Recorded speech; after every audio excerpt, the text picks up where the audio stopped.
Dorința vine de la divinitate.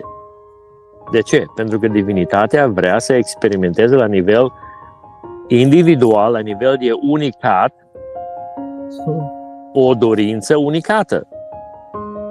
De persoane mănâncă creme sau tiramisu și 100 de persoane o să aibă o experiență diferită.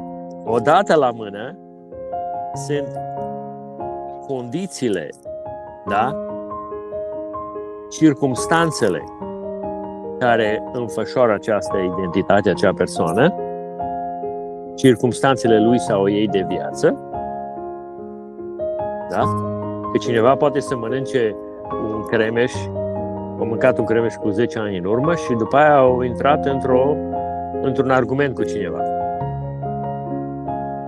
Sau o altă persoană a mâncat un cremeș și după peste jumătate de oră a mers la un film de comedie. Right? Deci circumstanțele care ne învelește pe fiecare dictează la un anumit nivel ce experimentăm în viață.